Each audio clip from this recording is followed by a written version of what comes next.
nice of Dory to join us, having a chat about your runners coming up on Saturday. And moving into the PA leg, you start off with the likes of Gizmo and Show No Mercy. Nadine, Gizmo really ran a cracker his last time out in open company. I'd like him to repeat that run. He's a progressive baby, strong by Irish Flame, and he's hoping to keep up with that improvement. Show No Mercy, it's his first time going a bit of distance. He didn't show much early, but I didn't think he would. This is his first time, as I say, going around the turn, and I'd just like to see him finish well. No, he needed his first run, just an experienced run. He has come on from that. He's a very nice type of horse. I've got his half brother, and he's looking for the trip. He's actually going to go a little bit further, but the way he's come on, I feel he can squeak a place.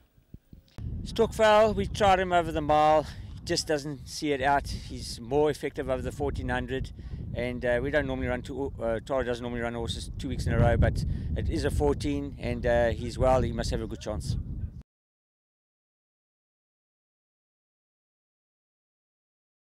Thanks very much to Alan for joining us to chat about his runners on Saturday. And Alan, you get started as far as the PA is concerned in the second leg, race 4, where you've got two runners representing you, number 1 Alexis and number 4 Natural Tan. Yeah, Alexis is having her first run in the Eastern Cape and over 1,000 metres. She's a filly with a lot of quality and class, and she's here for the feature races a bit later on in the season. That's a good race to start her off with. Natural Tan, she loves the 1,000. All heart, small, but she's definitely a big runner. In race 4, you have Black Jade, and she's found her feet of late. She has quite a strong field here, but we've nominated her for the Milkwood Stakes, so for her to be competitive there, she has to be competitive here. But she'll always give her best. Race 4, Easy Street, and I must say she's been phenomenal of late since fitted with the blinkers and the apprentice. Yeah, she's thriving down here, Nate. You know, she came down a good nick, and just been able to place her correctly, and the added advantage of the 4 kgs off has definitely helped her. Friday's race is tough. She's probably a bit over the 6 furlong. The 1,000's a little on the sharp side for her, but she's fitting well.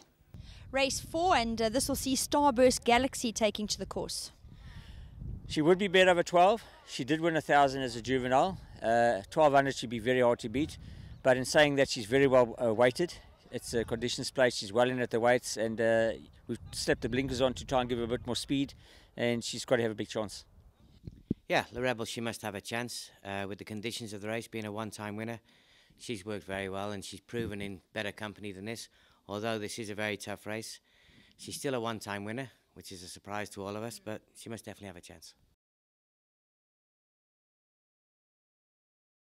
Race 5, and you'll have the 2 speedsters, number 5 Thea and number 6 In Search of the Sun, running for you. Yeah, they they're honest as the day is long. They've won their fair share of races. A little bit of a tough task on the day in this race, but I think Thea, especially if he comes to the party, he can take them on. But he's been a little bit temperamental of late. Master James, and he comes back in trip here, but could be interesting. Yeah, we decided also again on Rocky and Raymond's recommendation. He pulls very hard early, and they said, well, give him back over the shorter distance, and let's see if he finishes strongly. Buckinghamshire races for you in race 5. Tough field. I think it's one of the toughest races of the card. He's out at the weights, but I've got the claim on, so we're racing with nothing on our back, just hoping to place. Race 5, number 1 Normans, who's been phenomenal of late, will run for you, and number 3 Tar Heel. Normans over 1,000, a very, very difficult horse to beat. 1,200, he has won over 12. As I said, more effective over 1,000. I've checked the weather. We've got a little bit of an easterly wind, which will be in his favour. Big runner. If anything beats Normans, it'll be Tar Heel. He's working very well. He's come to us. His last run, very disappointing. We were pulling our hair out. Not sure why, but his last 2 workouts have been very good. And Imperial Guard will race for you in race 5. Yes, he's been a real honest type of horse, and his work is always good. Louis has been coming out to ride him in work. His last run, in the Poly Challenge, I think he was a little bit outclassed there, and the race was run so fast they basically ran him off his feet, so nothing really suited him. So I definitely am expecting a much improved run on Saturday.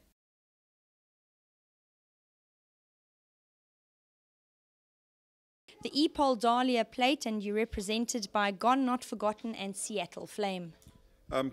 Not forgotten one first time out, followed, by place. I think, on his best day, he'll run a nice race and could be in the money.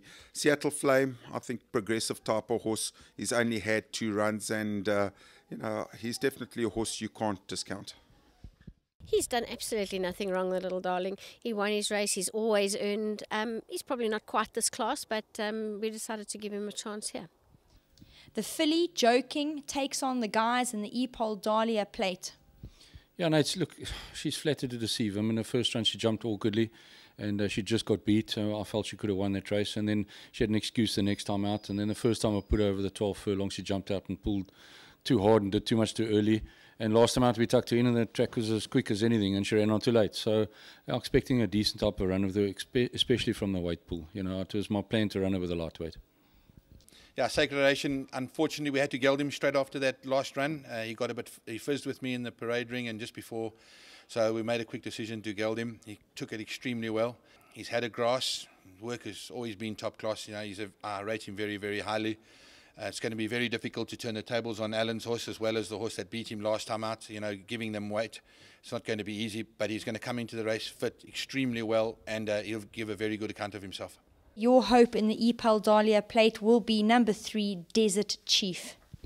Yes, Desert Chief disappointed us in his last run, but he was totally above himself and really blew his top and nothing to say. He got gelded straight after that and is a much better horse for the gelding.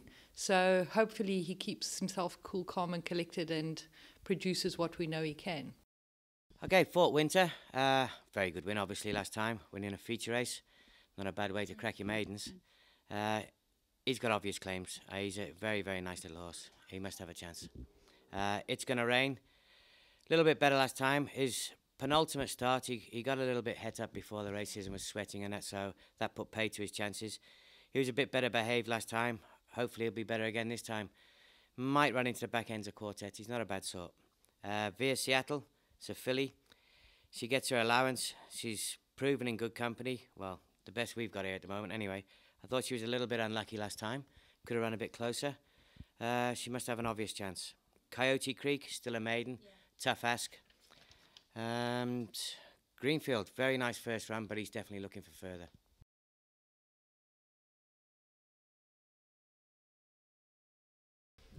The big one of the afternoon, World Sports Betting East Cape Derby, and you'll be represented by the 3 horses, Off the Bit, Another Night and Gimme Now. Yeah, the last 2 are both fillies, Gimme Now and Another Night. So we're trying to run there and see if we can run a place and get a little bit of black type for the 2 fillies. Off the Bit, I'm not too sure if he'll stay the 2,400 rather completely, but we've got Master Tactician on him with Pierre Stradum, and patience is his game, and maybe it will work in his favour. Yeah, both have done nothing wrong down here. They're thriving down in the Eastern Cape. Story of my life, has been an absolute soldier. First time this distance, first time the trip, and he tends to take a bit of a hold. He does pull the early part, so we're going to have to try different tactics with him and try and get him to settle. If he doesn't settle, he won't see out the 2-4. But I've prepared him for it. He's had a lot of stamina work. He looks exceptional. NGO, same thing. It was my lead-up. It was always my plan to run him in this race, so I've built him up to it. His Derby trial run was a very good run, beaten by a decent sort, and he stays well. So, yeah, we'll see how we go. Moving on to the World Sports Betting Derby and Give It Away. Number 8 will run for you. Same story with him, Nate. We gelded him. I gave him 1 comeback run over a mile. He ran a very, very good race, got beaten 2.5 lengths only. Loves the course distance. He stays all day. It's a very tough race, Port Elizabeth haven't won this race for many years, and we're probably going to be sitting in the back seat again this year. But I'm sure he'll give a good account of himself, and we're just hoping that we can run in the back end of quartets.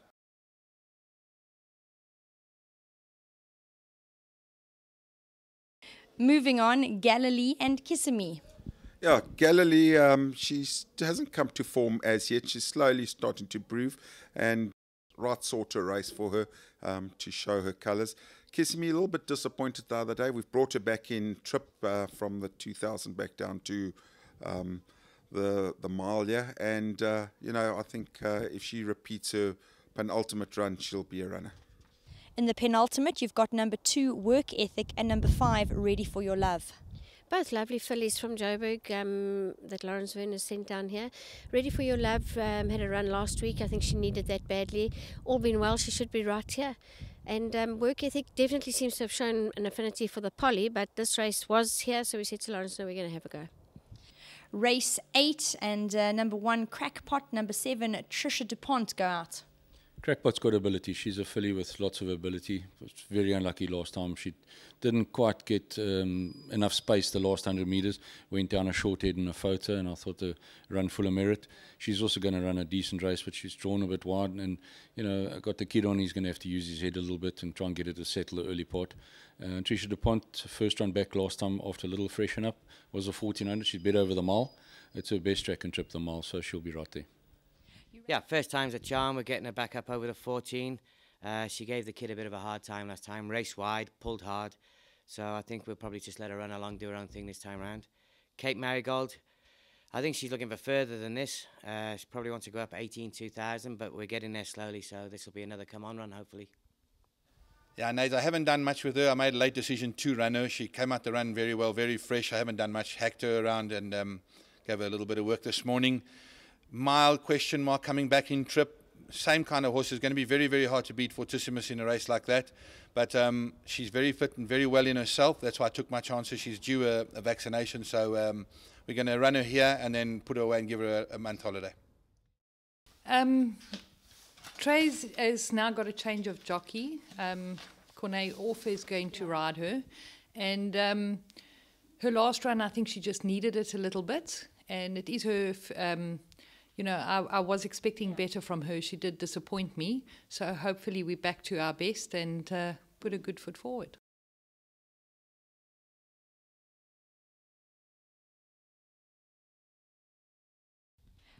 Your last runner on the day is number 9 Grandissimo in race 9. Yeah, he's an unlucky little horse. He's had lots of little niggling problems. His last 2 runs haven't been terrible, but he has needed them. So I think he's going to go into this one a little bit fitter. He could run into the back end of quartets as well. You round up with Frederick Fox. You can't say a bad word about this fella. He's a gallant old soldier. Every owner's dream, Nate. You know, he gives you his best every time he runs, and training for a great group of guys. I was chatting with him in Joburg and to James, and you know, all of them. Just well done to them. And he's a horse that's going to be knocking on the door on come Saturday. He's always gives of his best and enjoys track and trip. Rounding up the day, race 9, number 12, White Light Warrior. White Light Warrior comes in with a very nice weight. He is a bit of a difficult horse, you know. He likes everything to go his own way. Yeah. So if everything goes his way tomorrow, he should also give a good account of himself. Last of the day, good to see Green Lantern making a comeback, and your other runner is number 1, In Full Regalia. Yeah, In Full Regalia's got a nice draw, and you know, I'm not 100% sure if he'll stay the 1400. He's a big horse, and he surprised me that he actually sprints as well as he does. So I've been dying to give him a little bit more ground and see how he copes with it. Green Lantern, nice horse, progressive horse. He was a Derby nominee, but I thought this race looked like a better option for him, and I wasn't 100% sure if he would stay the 2-4, but I know that the 1400 is... and the right sort of race, and if he brings through his true colours, I think it'll be a tough nut to crack. Rebel House, Warrior Poet, and Trees of Green. Rebel House did win on the grass over 14. He is better on the poly with the short straight, but he's got to have a place chance. I wouldn't. He could even win. I wouldn't leave him out of any of the exotics. And then Warrior Poet. We tried him last time out over the 2000 to see if he could go the distance, and if he could, we would throw him in the Derby, but he was too keen, pulling too hard. The time before, very, very unlucky with Patel on. He should have won. He was desperately unlucky, couldn't get a run. He's now back in a 14, good chance. Trees of Green, Callan said to me the last time the pace was just too quick for him. They went a very, very hot pace, and he said with a slower pace he would have run a much better race, and he's got to have a place chance. Rounding up, you've got number 3, Hawaiian Sun in race 9, as well as Classify, who's done very little wrong. Yeah, Hawaiian Sun, funny enough, his best run here was over 1400, where he was flying at the depth. Hopefully he can do that again as well. Classify, as you say, has done nothing wrong since he arrived and started his career at a very young age of 5. He just can't seem to find a draw, so it'll be all dependent really on how he comes out and where he can find himself. And while I've got you here to talk to, just a quick word on the Jockey Challenge that will be taking place. Of course, Pierre Stradom getting it started, but we've had Greg Cheyne, Callan Murray, Matthew Thackeray and Craig Zaki step up to the plate as well. Yes, Nadine, the East Cape Horse Care Unit is very close to my heart, and I always do the race day at the end of the year. But Striker started this, and for that I must be very grateful. My sons at New Turf Carriers decided to match Striker, and yes, those other jocks all joined the initiative. So whatever they earn on the weekend, the Horse Care Unit will be earning a portion, which is greatly needed. Most definitely. So let's put it out there to people to join in, and even if they don't want to or can't afford to match, at least make a donation. Yes, anything is gratefully accepted, and if there are any companies or any people, individuals that would like to join and jump and match those jockeys, we'll take all that too.